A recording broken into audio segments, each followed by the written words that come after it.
తెలుగు వారి number 1 choice Telugu matrimony. నమస్కారం గురుగారు. హరిత గారు నమస్కారం అండి. గురుగారు, కుంభరాశి వాళ్ళకి ఈ జూన్ నెల ఎలా ఉండబోతుంది? వాళ్ళకి ఏలినాటి శని ప్రభావం మూడో స్టేజ్కి వచ్చేసింది, మూడో సంవత్సరంలో ఉన్నారు.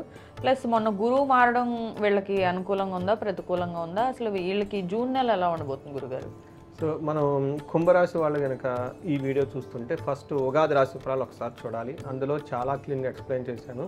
ఎందుకంటే చాలామంది నాకు క్లయింట్స్ కాల్ చేస్తున్నారు, వాళ్ళకి మళ్ళీ నేను ఉగాది రాశి ఫలాలు చూడమని చెప్తున్నాను. ఎందుకంటే అందులో కొన్ని రెమెడీస్ అవన్నీ చెప్తున్నా, మళ్ళీ రిపీట్ కాకుండా అక్కడి నుంచి వాళ్ళ జన్మజాతకం చూస్తున్నాను అనమాట. ఎవరైనా కనుక మిస్ అయ్యి ఉంటే కనుక ఈ వీడియో చూస్తున్న వాళ్ళు కుంభరాశి ఉగాది రాశి ఫలాలు మనం చేసిన మన ఛానల్లో ఆల్రెడీ ఉంది, ఒకసారి చూడండి. అందులో రెమెడీస్ కూడా చాలా చెప్పాను, అవి కూడా చేయండి. చాలా వరకు రిలీఫ్ వచ్చేస్తుంది. మీరు అడిగిన విధంగా వీళ్ళకి మూడో స్టేజ్లోకి ఎంటర్ అయ్యారు. మూడో స్టేజ్లోకి ఎంటర్ అయిన తర్వాత డే బై డే వీళ్ళకున్న శని బాట్ పెట్టే పాలు తగ్గుముఖం పడుతూ ఉంటాయి. తర్వాత గురువు 14వ తారీఖున మారటం వల్ల ఇది చాలా అనుకూలమైన పొజిషన్ వస్తుంది. అయితే 1 మంత్ ఇంకా టైం పడుతుంది, జూన్ జూలై వరకు పడుతుంది వీళ్ళకి. అంటే మారిన వెంటనే రిజల్ట్ రావు, కానీ ఖచ్చితంగా చాలా వంతు ఇంప్రూవ్మెంట్ ఉంటుంది. జాబ్ వచ్చే అవకాశం, తర్వాత హెల్త్ విషయంలో ఇంప్రూవ్మెంట్ అవటం, ధన ప్రవాహం రావటం, అంతకుముందు ఉన్న ప్రాబ్లమ్స్ నుంచి చాలా వరకు రిలీఫ్ వచ్చేస్తుంది. ఇలా టైం పాస్ అయ్యే కొద్ది 70-80% ప్రాబ్లమ్స్ రిలీఫ్ వచ్చేస్తుంది. కానీ 100% వాళ్ళకి ఇంకా శని ప్రభావం పోదు. అయితే మనం జూన్ మంత్ కనుక చూసుకుంటే కూడా చాలా బాగుంది వీళ్ళకి. ఒక మంచి పాజిటివ్ వైబ్స్ వచ్చేసి అంత విధాలుగా చాలా బాగుంటుంది. కుంభరాశి వాళ్ళు చాలా ఇబ్బంది పడ్డారు గురుగారు. ఏ రకంగా అంటే పనులు అవ్వక, పనులు ముందుకెళ్ళక, జాబ్లో ఫ్లక్చువేషన్స్ చాలా జరిగాయి వాళ్ళకి పాపం. కరెక్ట్ అండి. శతభిష నక్షత్రం నా ఫేవరెట్ నక్షత్రం. వాళ్ళు ఇబ్బంది పడుతూ ఉన్నారు, అందుకని ఎక్కువగా వాళ్ళ గురించి మాట్లాడతాం. ఎందుకంటే నేను ఫస్ట్ వీడియో చేసినప్పుడు ఇలా షూట్కి వచ్చినప్పుడు ఈ శతభిష నక్షత్రానికి ముందు 2-3 నక్షత్రాలు చేసిన అవి సరిగ్గా వైరల్ అవ్వాలి. శతభిష నక్షత్రం బాగా వైరల్ అయిపోయింది. అందుకని శతభిష నక్షత్రం కుంభరాశి నా ఫేవరెట్ అయిపోయింది. కొంతమంది నాది సురేష్ కాబట్టి నా పేరు కుంభరాశి కూడా వస్తుందా అని చూసి అడుగుతూ ఉంటారు అనమాట. బట్ ఏదైతేనేమండి కుంభరాశి వాళ్ళకి అందులో శతభిష నక్షత్రం వాళ్ళకి నాకు ఎఫినిటీ చాలా ఎక్కువ. మనం ఇందులో కుంభరాశిలో నక్షత్రాలు కనుక చూసుకుంటే ధనిష్ట 3-4 పాదాలు, శతభిషం 1-2-3-4 పాదాలు, పూర్వభాద్ర 1-2-3 పాదాలంతా మనకి కుంభంలో ఉంటాయి. తర్వాత పేరు బలం కనుక చూసుకుంటే వీళ్ళకి గు, గే, గో, సా, సి, సు, సే, సో, దా అన్న అక్షరాలంతా మనకి కుంభంలో ఉంటాయి. తర్వాత ఎక్కువగా మనకి తెలుగు రాష్ట్రాలు, తెలుగు ప్రజల్లో ఈ పేరు బలం ప్రకారం కుంభరాశి వాళ్ళు ఎక్కువ ఉంటారండి. మనం చూడండి, ఇందులో గాయత్రి అని, గీత అని, సీను అని, సునీత అని, సురేష్ అని, ఎస్ఎల్తో చాలా పేర్లు ఎక్కువ ఉంటాయి అనమాట. ఎస్, దా, డి అన్న పేర్లు అంతా కూడా ఇందులో ఉంటాయి అనమాట. అందుకని పేరు బలం కనుక ఎవరైనా కనుక చూసుకుంటే మెజారిటీ ఆఫ్ అంతా వీళ్ళు కుంభరాశికే వస్తారు. అట్లీస్ట్ 30-40 మంది జనాలు ఇంకే వస్తుంటారు అనమాట. సో మనకి గ్రహస్థితిని బట్టి కనుక చూసుకుంటే సూర్య సంచారం మిథున రాశిలో, బుధ సంచారం కూడా మిథున రాశిలో, శుక్రుని సంచారం మీన రాశిలోను, కుజుడు వచ్చేటప్పటికి సింహరాశిలో ఉన్నారు. ఈ యొక్క గ్రహస్థితిని బట్టి కనుక చూసుకుంటే వీళ్ళకి మనోరుజం శోకం భార్య స్వతాది కలహం విభూతిం అని మనకు సంస్కృతంలో చెప్తారు. దాని మీనింగ్ ఏంటంటే అండి, కొంచెం కొన్ని విషయాల్లో కొంచెం ఇబ్బంది పడే అవకాశం ఎక్కువగా ఉంటుంది. అది ఏ విధంగా అంటే అనవసరమైన ఏమంటారు బాధలు కలిగే అవకాశం ఎక్కువగా ఉంటుంది. శారీరకంగా అలసట ఉంటుంది. భార్యతోటి పుత్రులతోటి గొడవలు వచ్చే అవకాశం ఎక్కువగా ఉంది. ఇది మనకి చెప్పుకోవాలి. అంటే బేసికల్గా మానసికంగా శారీరకంగా కొంచెం ఇబ్బందులు ఉంటాయి. తర్వాత భార్యతోటి పుత్రులతో గొడవలు అయ్యే అవకాశం ఎక్కువగా ఉంటుంది. కానీ ఓవరాల్గా గ్రోత్ ప్రాస్పెరిటీ ఉంటుంది. ఇది మనకి సమరీ జూన్లో ఎలా ఉండబోతుందో. మనం డీటెయిల్ కనుక చూసుకుంటే ప్రతి గ్రహం మిక్స్డ్ రిజల్ట్ ఇస్తుందండి. కొంచెం బాగుంటుంది, కొంచెం ఇబ్బంది పెట్టే విధంగా ఉంది. అందులో సూర్యుడు 5th జాగ్రత్తగా ఉండాలి. అంటే ఇంతకుముందు ప్లానటరీ కాంబినేషన్తో కంపేర్ చేస్తే చాలా బాగుంది. ఓకే, ఇంతకుముందు ఇంకా కొంచెం అంతకుముందు మనతో వీళ్ళకి అంత సరిగా లేదు మనకి. అయితే ఇప్పుడు వాటితో కంపేర్ చేస్తే May 14 తర్వాత గురువు మారటం అయితేనేమి చాలా గ్రహాలు. ఎలాంటి సమస్యలు వీళ్ళకి పరిష్కారం దిశగా నడుస్తున్నాయి గురుగారు?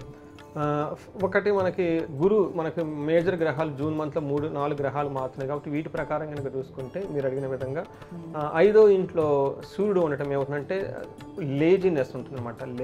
ఇదేమిటంటే దేహాలాస్యం, మనస్తాపం, చాలా పనులు చేయాలనుకుంటారు, ఏమీ చేయలేరు. బేసికల్గా వీళ్ళకి సంబంధించిన ప్రాబ్లం. తర్వాత సుహృత్వేషం, ధన వ్యయం, తర్వాత స్నేహితుల వల్ల ఇబ్బందులు వచ్చేస్తాయి, ధనం ఖర్చు అవుతుంది. తర్వాత బుద్ధి చాంచల్యం ఆప్నోతి, వీళ్ళకి మైండ్ ఫిక్స్డ్గా ఉంటుంది, ఇటు అటు మారిపోతూ ఉంటుంది. 5th house is our intellect, మనకున్న జ్ఞానం.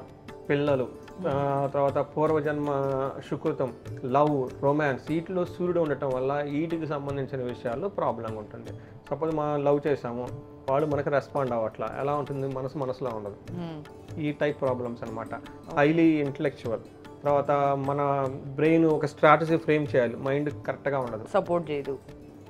ఇట్లా ఇంటలెక్చువల్కి సంబంధించి, ఎమోషన్కి సంబంధించిన హౌస్లు, లవ్, రొమాన్స్, విజువలైజేషన్, క్రియేటివిటీ, ఈ విషయాల్లో వీళ్ళకి తక్కువగా ఉంటుంది అనమాట. అయితే మనీ ప్రకారంగా చాలా బాగుంటుంది, అనుకున్న పనులు చేసుకుంటారు, బట్ వీళ్ళు చేయరు. ప్రాబ్లం ఏంటంటే వీళ్ళు కానీ కరెక్ట్ చేస్తే పని అవుతుంది. సోమర్తనం, లేజినెస్, కన్ఫ్యూజన్స్ ఇవన్నీ ఉంటాయి. కానీ వీళ్ళు కరెక్ట్గా వేరే వాళ్ళు కనుక హెల్ప్ తీసుకొని చేసుకుంటే చాలా చాలా బాగుంటుంది. మంచి మనీ ఫ్లో ఉంటుంది, ఏదైనా పని కనుక చేస్తే సక్సెస్ వస్తుంది. కుజుడు కూడా వీళ్ళకి మిక్స్డ్ రిజల్ట్ ఉందండి. ప్రొఫెషనల్లో చాలా బాగుంటారు, కానీ ఏమవుతుందంటే 7th హౌస్లో ఉండటంతో అన్న వస్త్రాది రాహిత్యం, టయానికి భోజనం చేయకుండా ఇబ్బంది పడుతూ ఉంటారు, బంధువులతో గొడవ పడుతూ కూర్చుంటారు, కువార్త అంటే ఇబ్బందులు కలిగే మాటలు వినటం, అవన్నీ చేస్తూ ఉంటారు. బట్ ఓవరాల్గా కనుక చూసుకుంటే కుజుడు వీళ్ళకి మిక్స్డ్ రిజల్ట్ ఇస్తున్నారు అని మనం చెప్పుకోవాలి. తర్వాత మనకి శుక్రుడు కనుక చూసుకుంటే వీళ్ళది 3వ ఇంట్లో ఉండటం వల్ల అగైన్ మిక్స్డ్ రిజల్ట్ అనమాట. వీళ్ళకి గౌరవం బాగుంటుంది, అభివృద్ధి బాగుంటుంది, ధనం బాగుంటుంది, కానీ ధన నష్టం ఉంటుంది, శత్రువులు పెరుగుతారు, అలా మిక్స్డ్ అనమాట. తర్వాత ఓవరాల్గా కనుక చూసుకుంటే లవ్, ప్లేజర్స్ ఇలాంటి విషయాల్లో శుక్రుడు వల్ల బాగుంటుంది, మళ్ళా సూర్యుడు వల్ల ఇబ్బందిగా ఉంటుంది. ఇప్పుడు ఏం చేయాలంటే సూర్యుడికి పరిష్కార మార్గాలు చేసుకుంటే సరిపోతుంది. అంటే బేసికల్గా మేము వీళ్ళకి సూర్యుడు కూడాను మనం ఇందాక చెప్పుకున్న విషయాలే, బట్ మనం చూసుకుంటే వీళ్ళకి కెరీర్ కానివ్వండి, మనీ ప్రకారంగా కానివ్వండి, కీర్తి ప్రదేశాలు కానీ చాలా బాగుంటాయి. అంటే ఏదైనా కనుక జరుగుతుంటే ఇందాక చెప్పినట్టుగా లవ్, రొమాన్స్ ఇట్లాంటి విషయాల్లో మిక్స్డ్గా ఉందన్నమాట.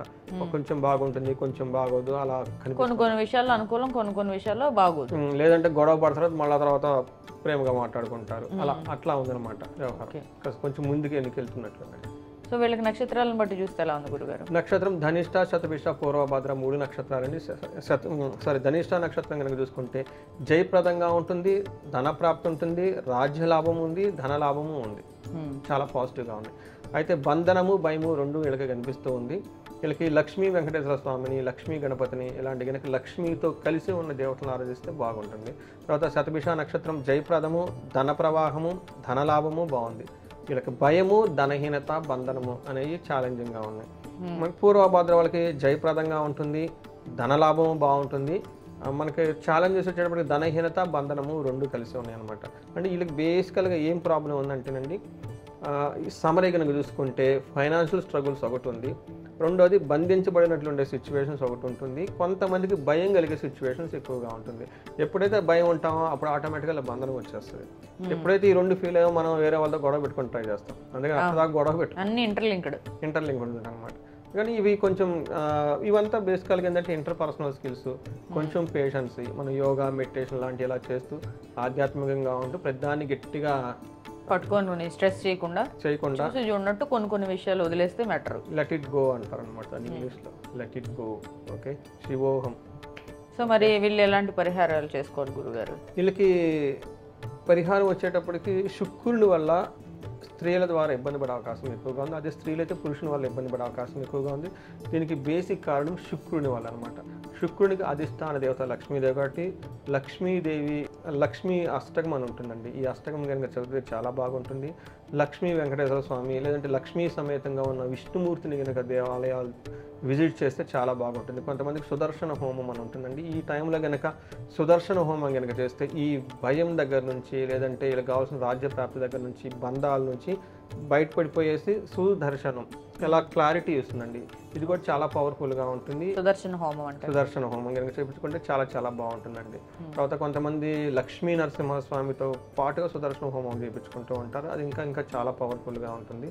సో ఎవరైనా కానీ ధనహీనత అగైన్ కుబేర స్వామికి సంబంధించి ఇలాంటి లక్ష్మీ మన సుదర్శన కనుక చేసుకుంటే చాలా బాగుంటుందండి. రాజ్యలాభం వచ్చే అవకాశం ఎక్కువగా ఉంటే రాజశ్యామల హోమం చేయించుకుంటే బాగుంటుంది.